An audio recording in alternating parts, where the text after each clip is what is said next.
Alright. Okay. This guy's been watching a lot of random shit lately. So you know what that means. We're going to talk about several things in one video. Bit of a dump, if you will. A movie dump. Challengers! Not even 30 seconds into this thing, I'm like, oh shit, this cinematographer is not fucking around.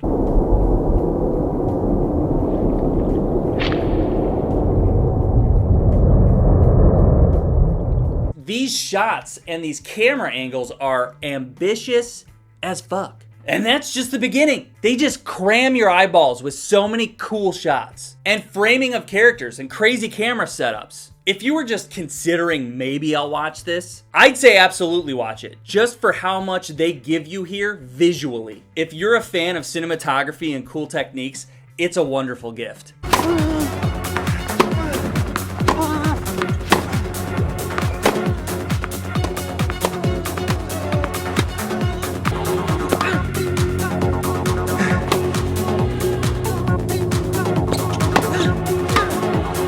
For example, Zendaya is usually framed in between other people, either between guys that are fighting over her, or she's framed between someone that represents her responsibility as a parent and someone else that represents her career. She's always being pulled in two different directions at all times. This story is a love triangle between three characters, stretched over a 13-year period. All of these characters are shitty people and elite athletes. So when you take into account that these people suck because they're competitive, it makes their actions throughout the whole thing a lot more understandable. Go into it understanding that these are not normal people. You can't hold them to normal standards. There's so much electronic music, very unexpected, and somehow it works great.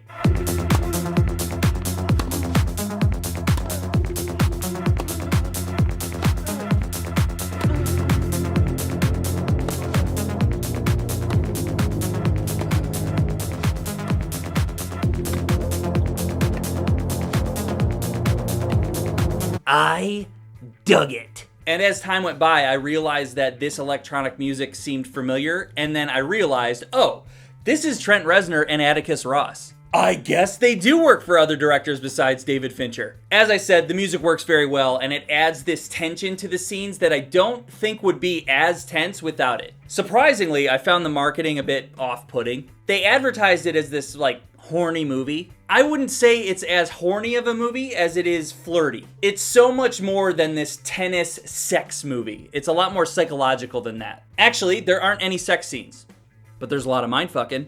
The most smashing we see is people breaking tennis rackets. I do have a theory, but I'm not tennis savvy enough to know if it's right. They keep bouncing back and forth on a timeline over 13 years, right? I think the structure of those shots on the timeline is like the characters losing and winning points in a tennis match. And if that's the case, first off, I noticed it, but that would also just make this movie amazing. If you're a fan of cinematography and meaningful shots, this movie is amazing. If you're looking for a good love story with great character development, maybe watch Wimbledon instead. I do love Wimbledon, by the way. Top tier rom-com. A few days after I watched Challengers, I was chatting with a guy at work about it, and he was like, hey, hold on. As far as the points go in tennis, love equals 0.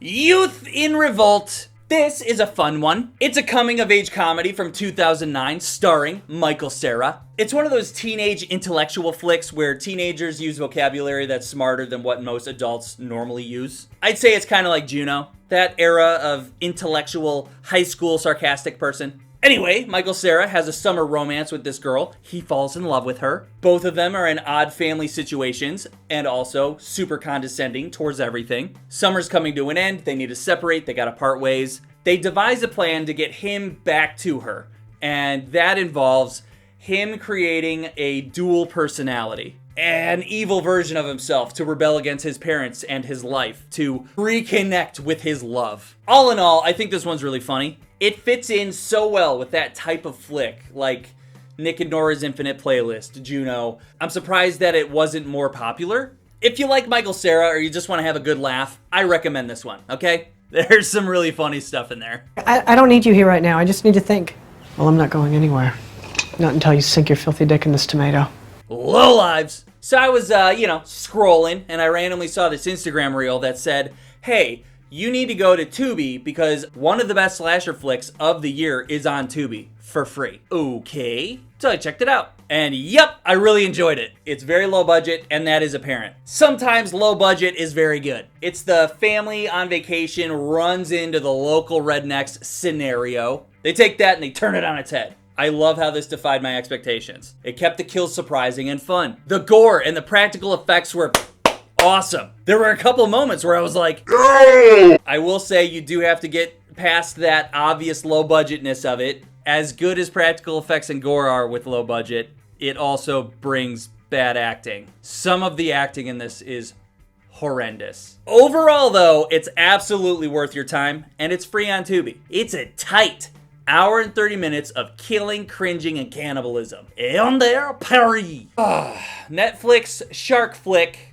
The fake online quotes got me. I kept reading over and over and over some form of the best shark movie since Jaws. Guess what? It's not. This shark movie will take a bite out of your expectations. They should hire me. This is about a big scary shark that somehow gets caught in the Seine River in Paris. Seine. They're scientists and activists and the French military. They try to get it out of there. And of course, people die.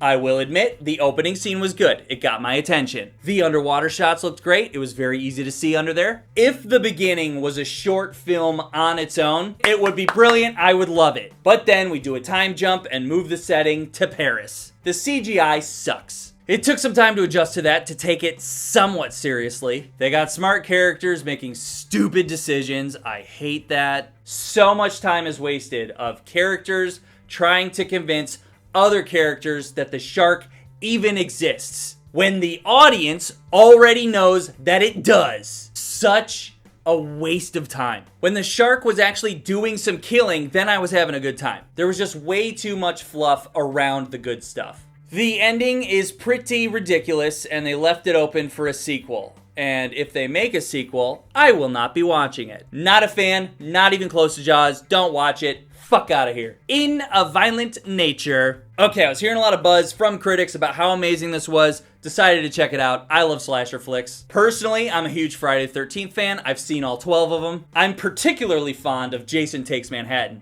Take your best shot. Motherfucker.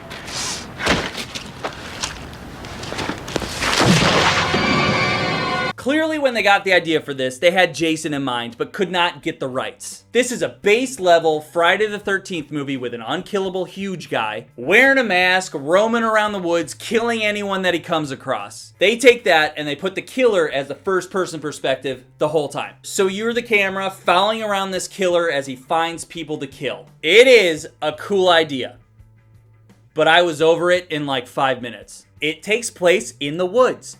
The woods are very spread out, and this guy walks very slow. It's a lot of waiting for Johnny to get from point A to point B, and that is kind of boring. I swear, the more boring directors make movies, the more critics like them. It's fucking crazy. When a director follows a character for a long distance without cutting, what's the deal with movie critics being like, it's brilliant, brilliant, brilliant? I fucking swear, if I made a movie having a guy walk behind me for 2 hours straight, where I just walked around the city of Chicago, they would give me a fucking Oscar. Whew.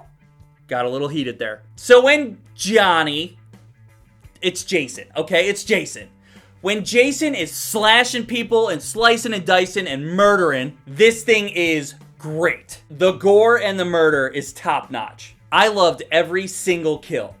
Here's the thing. The best parts of this movie are just what a Friday the 13th movie is. I don't think any of the artsy-fartsy concept actually improved any of the meat and potatoes of what this is. There's like a 45-minute chunk of this that's just awesome. And it's literally just a Friday the 13th movie with good cameras. There was a really cool kill with like a panning overhead shot. Very much enjoyed that one. I will say I'm glad it was made. It is a cool idea, and anything that can possibly elevate the genre might spark new ideas for future projects. I just think if you took that really good chunk of 45 minutes and make that the entire movie, that could have been a fantastic short film. There's just too much time wasted of Jason walking around and people telling stories. As a whole, I did like it, and I'm glad that I watched it. That being said, I'll never watch it again. I'm just gonna watch the clips of the kills on YouTube because those are fucking sick. Woo! Good dump, everyone. If you've seen any of these, shoot me a comment. We'll chat about it, okay? If not, watch them, then come back and we'll chat about it. Okay? All right. See ya. Subscribe.